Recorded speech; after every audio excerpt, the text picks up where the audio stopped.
Bom dia, irmãos. Parece que casou, né, o testemunho agora aqui do Bob com a música.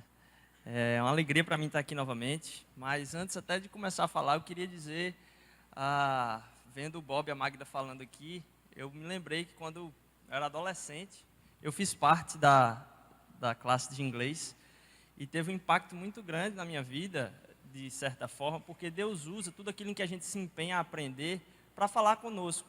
Meu chamado para ir para o seminário foi ouvindo uma pregação que era em uma outra língua, no caso em inglês, e eu me lembro de estar estudando no Senac e fazia parte da Emanuel aqui, vinha para cá, morava longe, morava lá em Candeias, quase perto de Barra de Jangada, e quando eu estava lendo lá, estudando dentro do Senac, abrindo uma revista lá, que quem estuda inglês já deve ter ouvido falar, que é a Speak Up.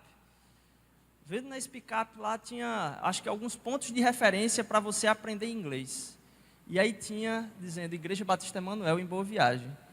E aí, enquanto o Bob e Magna estavam falando aqui, eu comecei a me lembrar da oportunidade que são pontos de serviço até dentro da nossa igreja, de estar evangelizando, de estar convidando pessoas, ou seja, numa revista que é conhecida nacionalmente, que tem para várias pessoas aí que estão, às vezes, querendo aprender inglês, não tem interesse nenhum em Deus, a gente pode estar convidando e dizendo, lá na minha igreja, dá uma ida lá atrás para aprender inglês, não é nem para falar sobre Deus. E é uma oportunidade, eu vi pessoas passando por esse processo ali, então, assim, era Magda e Bob falando aqui, eu agradecendo a Deus pela vida de vocês, como vocês devem ter, até hoje está funcionando aí a classe inglês, e é uma porta de entrada para muita gente na nossa igreja, então louvo a Deus pela vida de Bob e Magda, por tudo que eles já participaram e contribuíram para a nossa igreja, e ainda sendo enviados aí para proclamar o Evangelho. Para mim é uma alegria muito grande estar aqui com vocês hoje, até porque tem se tornado um pouco menos frequente a nossa comunicação juntos. Para quem não me conhece, meu nome é Rodrigo e fiz parte do Ministério de Jovens aqui durante um bom tempo. E desde o início desse ano, desde janeiro, eu e minha esposa fomos enviados para a plantação de uma igreja aqui próximo, no bairro de Setúbal.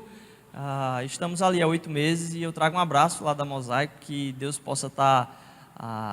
encontrei com uma pessoa no corredor aqui, ela estava dizendo, estamos sustentando vocês em oração. Eu disse, a gente tem sentido isso aí, tem sido um desafio muito grande, mas a gente tem se alegrado muito com esses desafios, com as batalhas e as alegrias que têm vindo nesse processo da plantação da igreja.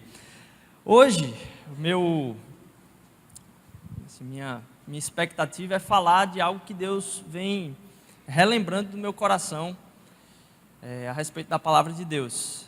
Vocês têm tido de algumas perspectivas, ouvido falar de como a gente deve estar fundamentado na palavra. E eu queria falar hoje de gratidão e conquistas. Gratidão e conquistas porque, de certa forma, a nossa gratidão está atrelada a alguma conquista, normalmente. Ela está sempre atrelada a alguma conquista. Eu não sei se vai funcionar aqui, que eu nunca usei esse negócio tecnológico aqui não, senão eu vou dizer assim, passa, aí vocês passam, tá bom? Ótimo. E eu queria que, volta um aqui, eu queria que quem pudesse abrisse a Bíblia em 2 Coríntios, capítulo 12, 2 Coríntios, capítulo 12,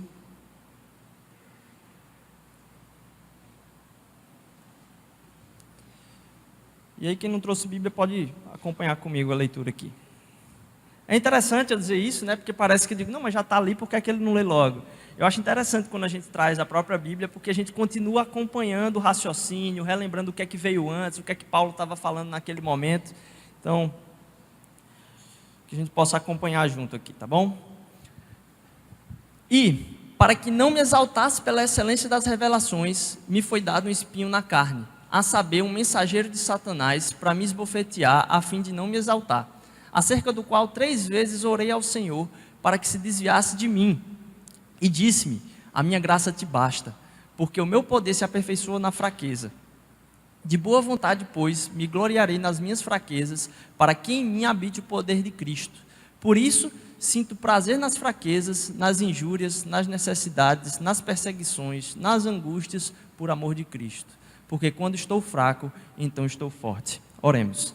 Senhor Deus, eu te agradeço, Pai, porque o Senhor é maravilhoso, porque o Senhor tem cuidado de nós, o Senhor tem nos dado graça, que é suficiente. E eu te peço, Senhor Deus, que nessa manhã o Teu Espírito venha transbordar de transformação do nosso conhecimento aqui, Senhor Deus, que a gente possa sair te louvando mais, Senhor Deus, confiando mais em Ti, como cantamos, confiando nos Teus planos para nós. Te agradeço por nossa vida, por estarmos aqui, podendo Te louvar, sabendo que o Senhor é quem cuida das nossas vidas. Em nome de Jesus, amém. Eu, quando ouvia esse texto, eu tinha uma dificuldade muito grande. Era como se Deus estivesse dando um gelo em Paulo. Como se dissesse, rapaz, para de pedir um pouquinho aí. Minha graça te basta. É como se fosse assim, um baixo facho daquilo que você está pedindo. E eu sempre lia esse texto nessa perspectiva. Eu tinha dificuldade de entender o a minha graça te basta. Porque no fim das contas Deus está dizendo, eu não vou lhe dar o que você está pedindo. Aquilo que você vai estar desejando que aconteça na sua vida, eu não vou lhe dar. E como agradecer num momento como esse? Uma característica que Deus sabe que é o que a gente precisa. Ele tem total ciência daquilo que a gente precisa. E quando a gente vai falar de gratidão, é uma coisa muito importante hoje, porque a gente acaba sendo muito mal agradecido. Na verdade, as coisas às vezes acontecem de uma forma tremenda assim na semana. Aconteceu uma semana maravilhosa e aconteceu uma coisa na sexta-feira que foi assim, lhe desagradou, e a gente acaba pegando dentro de tudo que foi de bom, aquilo que foi de ruim e maturando aquilo. E parece que as coisas ruins acabam estragando tudo que é de bom no nosso dia.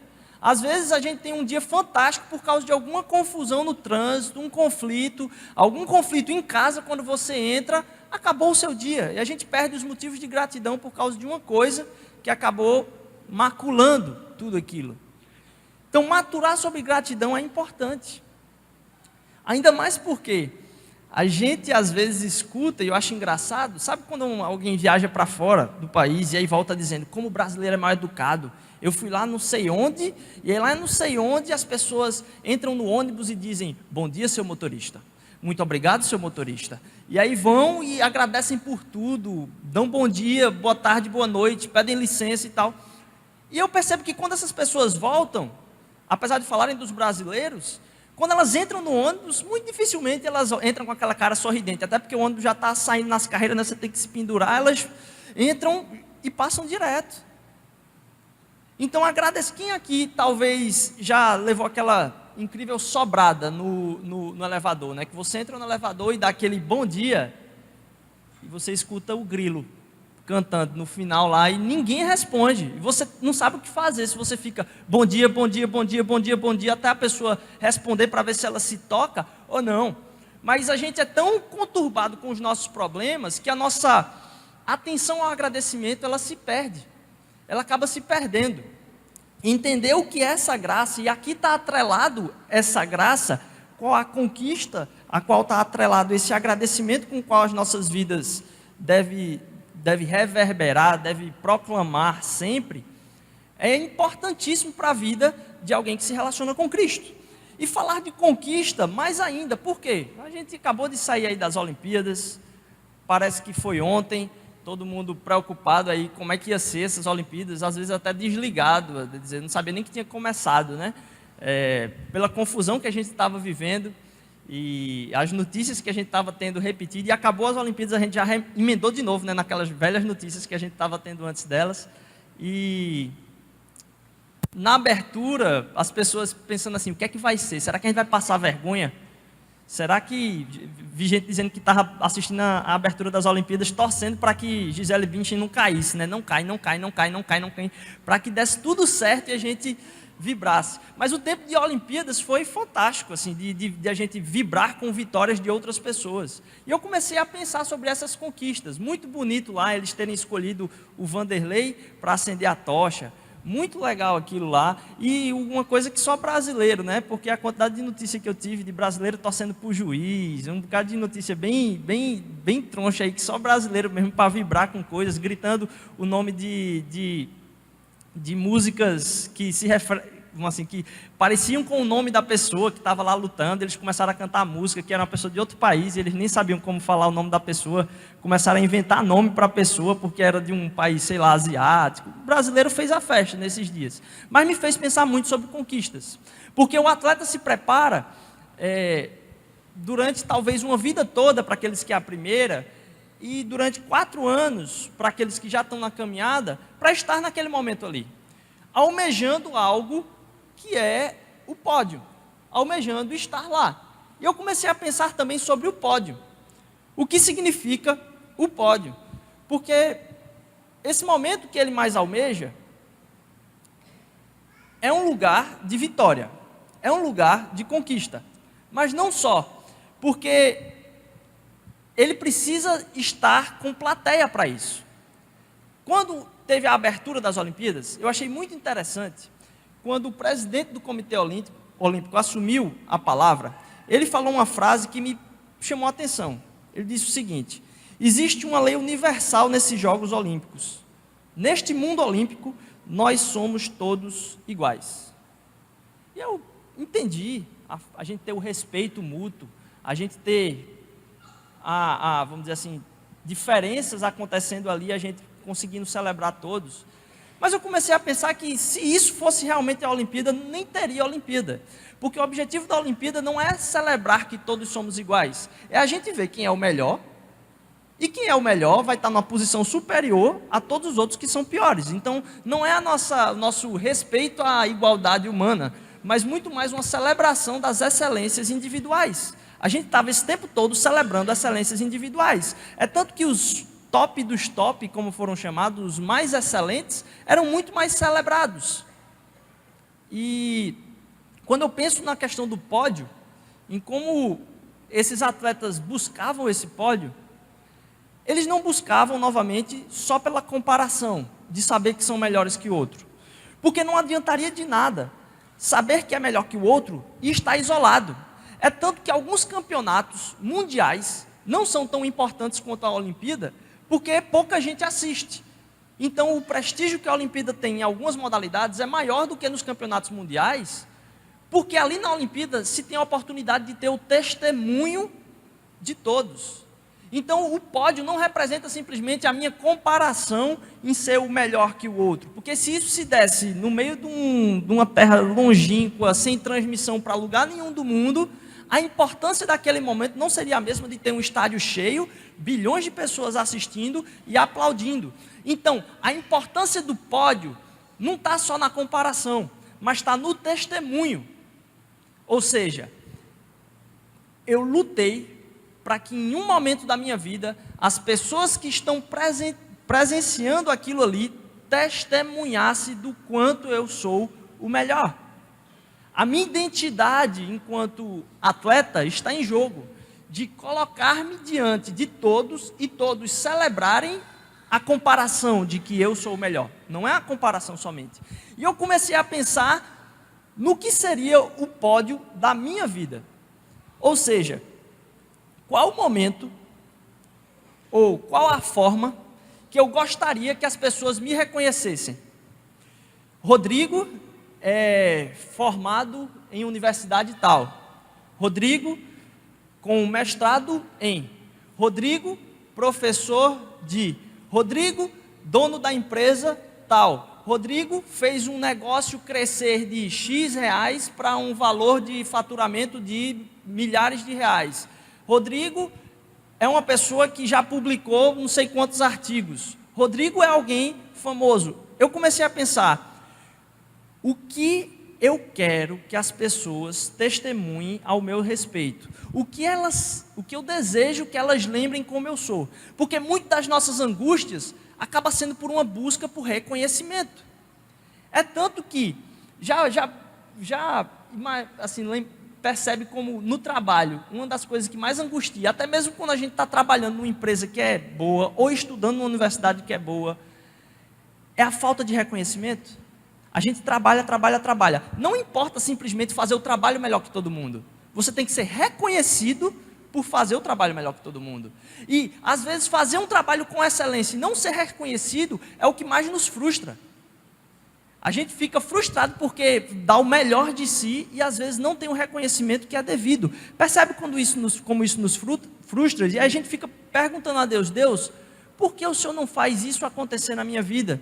De eu ter simplesmente o reconhecimento do que eu trabalhei aqui.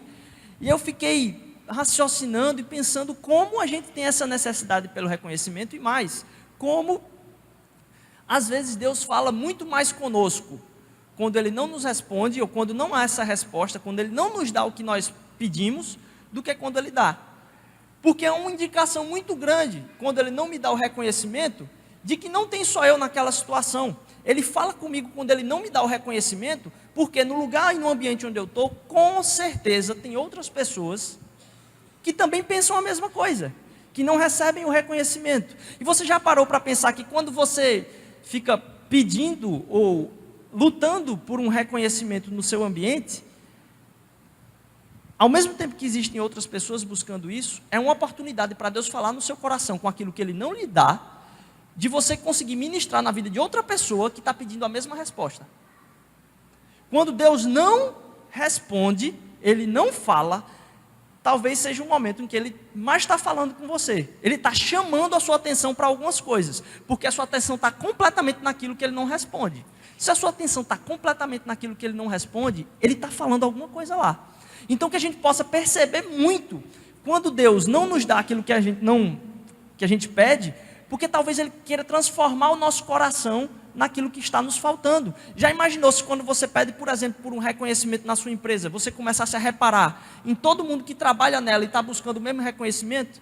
E está colocando uma mesa bem posta, e está limpando bem o chão, e está fazendo o mínimo do mínimo dos trabalhos, de talvez seja o trabalho da pessoa, só deixar a porta aberta para você entrar durante o dia de manhã cedo, assim que você chega, e você poder agradecer aquela pessoa e reconhecer o trabalho dela. Então naquilo que falta de resposta, que você imagina a Deus no seu coração, Ele já está lhe falando. Então perceber as faltas de resposta de Deus, acaba sendo eu perceber como Deus está falando ao meu coração. Porque Ele nunca deixa de responder nossas orações, até mesmo nas faltas daquilo que a gente pede. Como você quer que as pessoas te enxerguem? Como você quer que as pessoas enxerguem você? Fulano, será que esse é o pódio da sua vida? Porque é uma diferença muito grande entre o evangelho e a competição. Eu estava falando de Olimpíada aqui, mas é uma diferença enorme entre evangelho e competição. Ou evangelho e a Olimpíada, porque no evangelho você recebe a coroa pela performance de outros. No evangelho você recebe a coroa ou a medalha pela performance de outros. E eu queria que a gente lesse, e isso nos leva para a gratidão aqui, o texto que está lá em Salmos, o Salmo 103, versículos de 1 a 5. Bendize, ó minha alma, ao Senhor, e tudo que há em mim bendiga o seu santo nome. Bendize, ó minha alma, ao Senhor, e não te esqueças de nenhum dos seus benefícios. Ele é o que perdoa todas as suas iniquidades, que sara todas as suas enfermidades,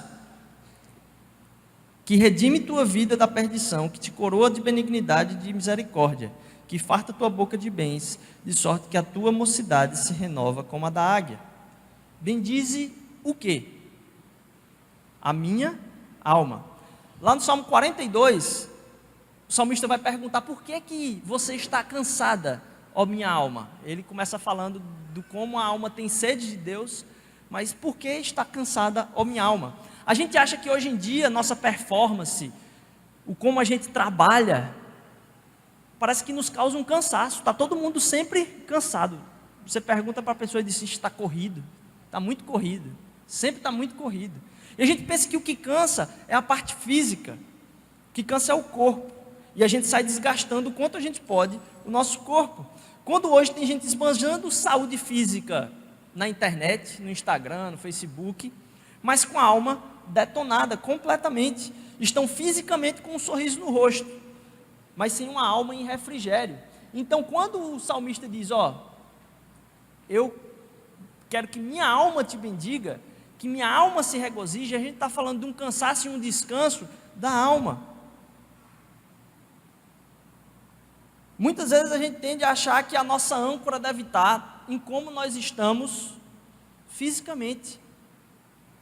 mas como estamos ancorando a nossa alma é o que vai assim, determinar a nossa própria saúde espiritual e de vida. A gente pensa que um casamento bem sucedido é aquele casamento onde há uma paixão, um romance, quando não é verdade. O que é o romance? O que é uma paixão? É a minha necessidade de ter a condição de que o outro seja quem me dá alegria. A minha alegria está completamente naquilo que o outro responde para mim. Se eu estou pensando no como o outro pode me responder a minha alegria, eu estou pensando em quem? Em mim mesmo. Então o trabalho do casamento não é que a minha paixão seja o motor, os meus sentimentos sejam o motor da minha união com alguém.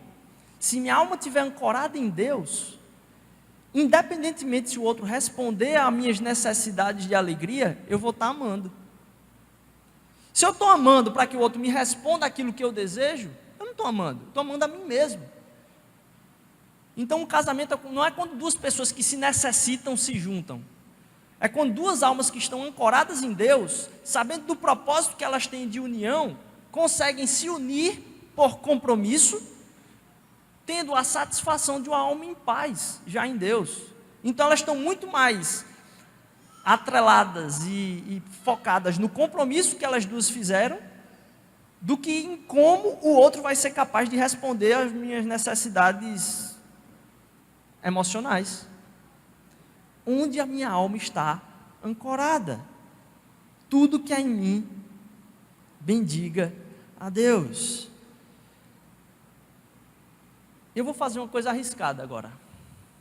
Eu queria que você tirasse seu celular do bolso, se é que você trouxe ele.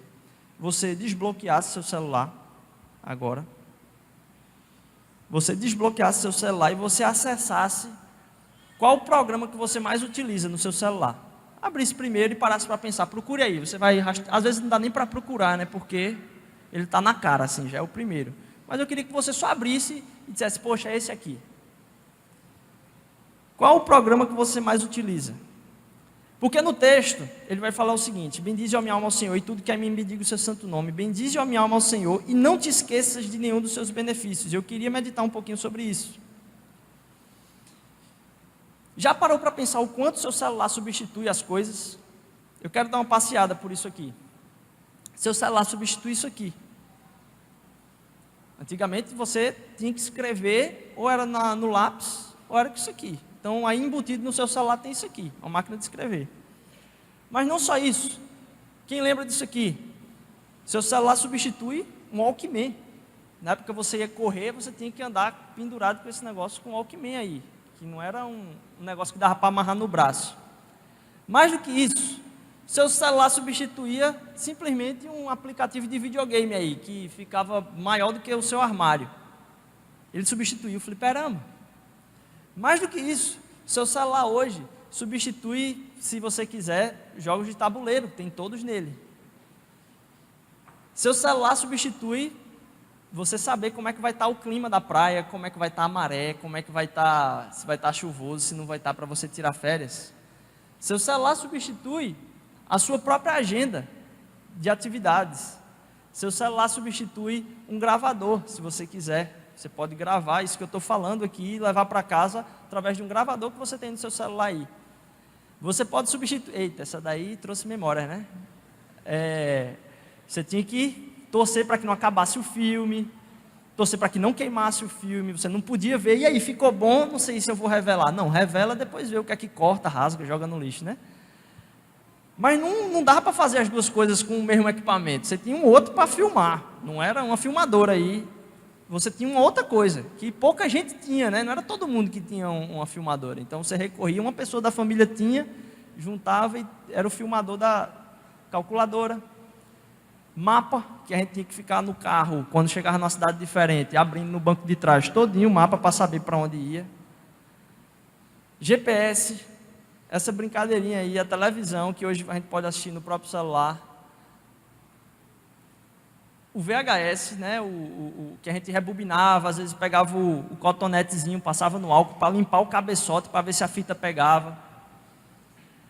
A receita de bolo da vovó, o diário, a biblioteca nossa, a agenda telefônica, o jornal, as revistas, a enciclopédia, que quando pediam para fazer o trabalho no colégio, você tinha que copiar daquilo que você lia à mão no caderno, você não tinha Ctrl+C, Ctrl+V, não existia esse negócio. A própria Bíblia. Espaço, né? Que isso aqui, se a gente mostrar hoje, acho que as crianças vão se assustar. Disquete.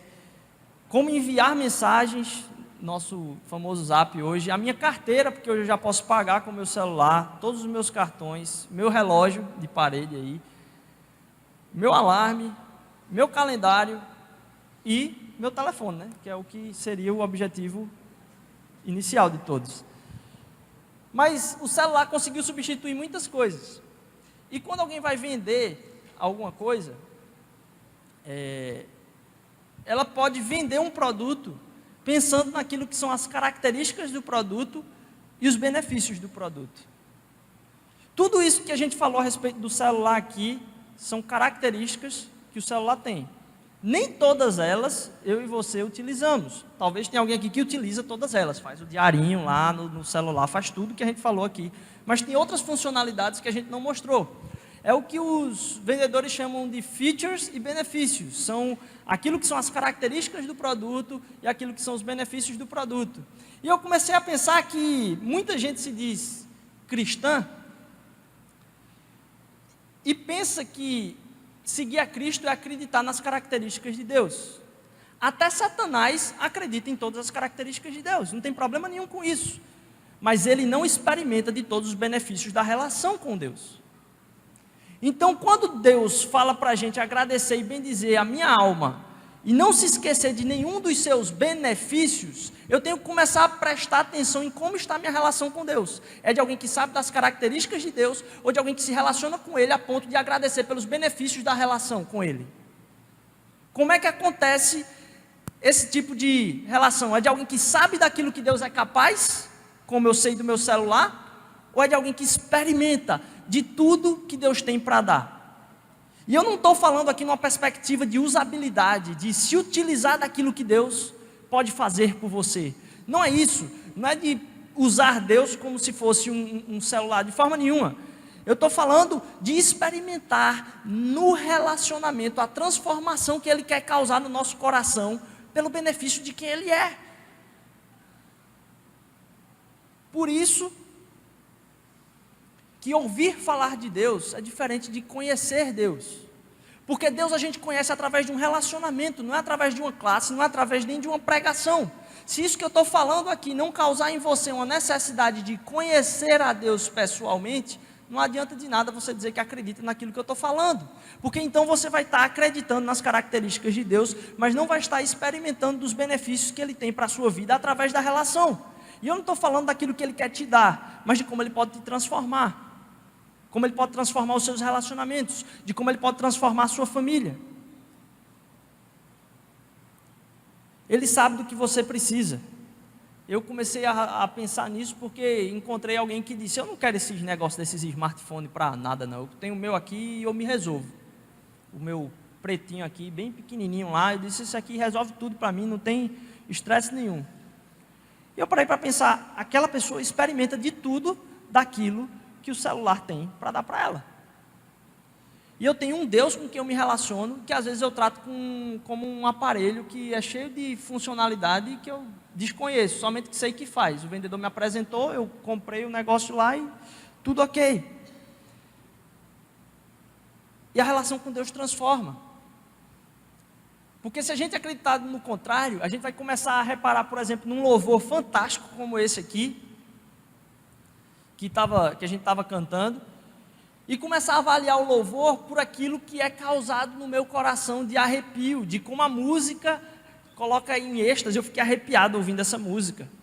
Se uma música causa arrepio em você quando é cantada aqui, não significa muito mais do que você ir para um show qualquer, onde uma banda muito boa, um estádio cheio, todo mundo cantando a mesma música, causa o mesmo arrepio. Se aquilo que a gente canta não causa transformação no nosso ser, a gente entrou aqui e saiu do mesmo jeito que se a gente fosse para o Classic Hall e saísse. A gente teve uma experiência de arrepio e sai. Mas se eu começo a entrar na presença de Deus, eu começo a ser transformado, por aquilo que Deus faz na minha vida, aí sim eu estou experimentando dos benefícios da relação. E aí eu tenho que entender que aprender dos benefícios de Deus e experimentar esses benefícios tem muito a ver com o meu relacionamento com Ele como filho. Porque ao experimentar o relacionamento com Deus, eu tenho o benefício de ser filho dele. Porque em Jesus, com sua morte, eu experimento agora o benefício de ser chamado filho de Deus. Eu tenho que parar de me relacionar com Deus a partir das suas características, simplesmente. Sabe por quê?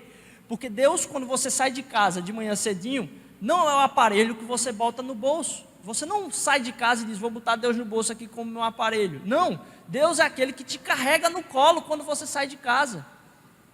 Ele não é quem você vai escolher o que usar e botar no bolso. Não, Ele está te carregando, talvez você não perceba. Eu tenho uma preocupação de não estar falando aqui para vocês agradecerem por todos os seus benefícios. Não é para a gente não agradecer por nada. É a gente entender qual é a conquista que vai estar colocando no meu coração agradecimento. Que a gente possa ter o coração aberto, os olhos do nosso coração abertos, para enxergar a vitória e a conquista que aconteceu em Jesus. Lá nas Olimpíadas, na história olímpica, se tem aquela frase de vitória que é ao vencedor os louros, né, na Grécia Antiga. Isso porque o louro, ele representa uma coroa que simbolizava o reinado naquela vitória. Aquele cara ali é o rei daquilo que ele conseguiu ali, daquele esporte. Ao vencedor os louros. E eu tenho uma raiva muito grande do camisa 9 da seleção. Sabe, o camisa 9 da seleção é aquele cara que é o centroavante, é o que está lá dentro da área. É aquele cara que recebe a bola, o papel dele é receber a bola, virar para o gol e fazer. E muitas vezes você percebe que um camisa 9 da seleção recebeu um passe magnífico, lá de trás assim, que achou o cara no meio de 3, e o cara consegue só empurrar a bola para dentro do gol. Quando ele faz o gol, ele sai para comemorar sozinho assim, isso aí, eu fiz o gol. E eu fico, não, você não percebeu o tamanho do passe que você recebeu agora, me dá uma raiva tão grande, que eu tenho vontade de ligar a TV. Eu disse, não percebeu que não fez quase nada, só fez empurrar a bola para dentro. E eu tenho uma raiva desse camisa 9 que acontece no basquete também, aquele cara que recebe para fazer o dunk lá, né, para enterrar a bola lá, já só botar a bola para dentro e sai comemorando sozinho, sou eu, e às vezes até empurro os caras assim, dizer, sai para comemorar com a torcida sozinho. Em receber algo de louvor que não lhe é devido, porque não foi ele que fez o trabalho. Não foi ele que fez o trabalho e toma a glória para si. E aí eu comecei a meditar na palavra de Deus e ver como é preciosa a imagem da coroa de espinhos. Como é preciosa. Quando eu penso na frase, ao vencedor os louros. Ao vencedor os louros. Imaginar que na cabeça de quem estava olhando Jesus, receber uma coroa de espinho, estava representando não só aquele que merecia a maior vitória, está recebendo a maior derrota, como a ironia de estar recebendo ali uma coroa de que se conquistou alguma coisa como um reinado, quando na verdade estavam apontando na cara dele, dizendo que ele estava perdendo tudo. E aí eu começo a me imaginar, eu começo a me enxergar, porque em Jesus, aquele que merecia a maior vitória de todas, aquele que merecia estar acima de todos os pódios, veio para a terra para receber a pior derrota e ainda ser ironizado com uma coroa de espinhos. E quando eu penso na frase, ao vencedor os louros, e olho para Jesus, eu digo, nossa, que imagem forte. Que imagem forte. Até porque o rei, ele recebia a coroa dele sustentava o reinado dele, não por uma posição outorgada, feito a gente dá para um presidente, mas era uma conquista de batalhas, vencendo reino sobre reino. Aquilo ali representava vitórias na vida do rei. Então colocar Jesus no momento em que as pessoas estavam colocando como maior derrota da vida dele, uma coroa em sua cabeça, onde aquele que poderia não, deveria receber o maior dos maiores dos louvores está sendo ironizado com aquela coroa de espinhos, eu começo a pensar nos pódios da minha vida novamente. E eu querer receber louvores por aquilo que eu almejo conseguir na minha vida. E eu querer que as pessoas testemunhem e aplaudam aquilo que eu sou. E não bastar simplesmente eu fazer algo excelente, mas querer que as pessoas notem que eu fiz algo excelente e melhor que todos os outros. E eu começo a me enxergar como aquele camisa 9. Como aquele que não merecia estar ali, querendo receber um aplauso por algo que não fez. E eu começo a imaginar Jesus, que merecia todo o aplauso do mundo, que era para estar no pódio, e que, por causa da morte dele, da sua derrota, na sua fraqueza, lá em Filipenses 2, vai dizer que o nome dele foi exaltado sobre todo nome, por causa daquilo a que ele se propôs a fazer em obediência a Deus, por ser o próprio Deus e não considerar-se como Deus, mas encarnar e vivenciar e experimentar a cruz. Eu começo a imaginar como o pódio devia ser dado a Jesus Cristo, o como todo o pódio da minha vida devia ser dado a Jesus Cristo, e como ele sabia disso, e apesar disso decidiu me colocar no pódio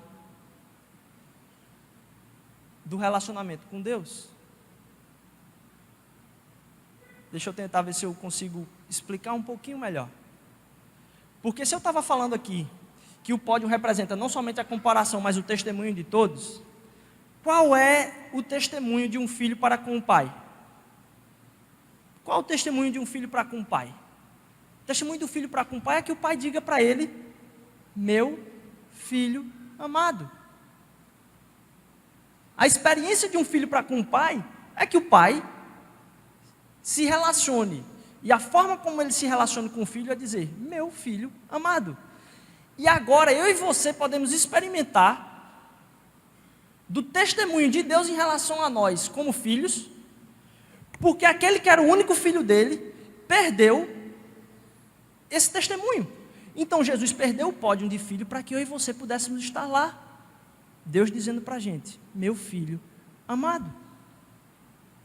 E aí, quando eu relembro daquele texto que me dava dor de cabeça, que parecia ser um gelo, quando Deus estava falando para Paulo: a minha graça te basta, a minha graça te basta, não é, relaxa, você não vai ter resposta, você não vai ter nada e fica com isso mesmo. Não, é para que eu mature mais e mais em como foi a vitória de Jesus Cristo na cruz sobre a minha vida, para que agora eu pudesse esquecer das angústias que me dão na vida de tentar ser reconhecido ou buscar alguma coisa, porque o meu reconhecimento está em Deus.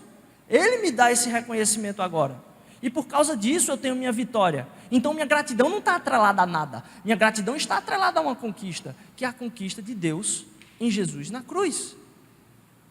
E ele ser exaltado em glória me remete à esperança de que eu vou ser exaltado com ele. Porque qualquer testemunho que a gente tem aqui, inclusive o testemunho dos atletas que estavam na Olimpíada, tem uma coisa chamada holofote, e o holofote se apaga.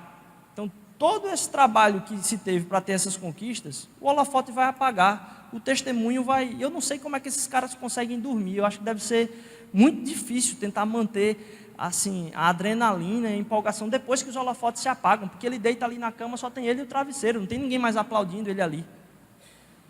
Mas eu e você temos o testemunho dia e noite da relação com Deus.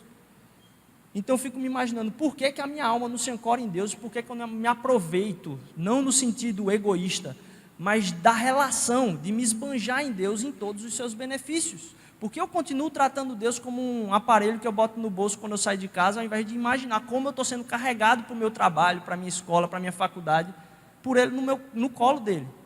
Ele me chamando de filho amado. Bendize, ó minha alma, ao Senhor. E tudo o que há em mim, bendiga o seu santo nome, porque o pódio é dele. Bendize, ó minha alma, ao Senhor, e não te esqueças de nenhum dos seus benefícios. Amém. Senhor Deus, eu te agradeço porque tua palavra ela é maravilhosa, Senhor Deus. Ela vem nos confrontar com a frase simples, que a minha graça te basta. Que a gente possa maturar cada dia mais o quanto tem desdobramentos infinitos, Senhor Deus, essa tua graça na nossa vida, Senhor Deus. Quanto mais a gente pensa sobre ela, quanto mais a gente medita sobre ela, mas a gente vem ser confrontado com os nossos desejos de reconhecimento, com aquilo que a gente busca na vida para ser aplaudido, em como as pessoas nos reconheçam, como quando nós já somos reconhecidos por Ti, Senhor Deus. Tu nos aceitas sem merecimento nenhum, Pai. Se há alguém aqui, Senhor Deus, que ainda não entregou a vida ao Senhor, Pai, eu venho te clamar, Senhor Deus, venho te suplicar, Senhor Jesus, que hoje possa ser esse momento, Pai, que ela possa estar buscando alguém para falar do como o Senhor a alcançou, de que eu fui alcançada por esse amor e a gente te louva a Deus por isso, Senhor Deus. Mas eu venho te pedir que se hoje aqui tem alguém nessa situação, Pai, que não deixe de compartilhar, Senhor Deus, com um dos nossos, Pai. Nós te louvamos por quem Tu és, porque somos chamados filhos Teus e porque nós temos motivos de louvores a Te dar e se esbanjar na relação com os Teus benefícios, Senhor Deus, benefício de quem Tu és, de não podermos te chamar apenas pelas Tuas características, mas por aquilo que o Senhor já fez nas nossas vidas. Em nome de Jesus, amém.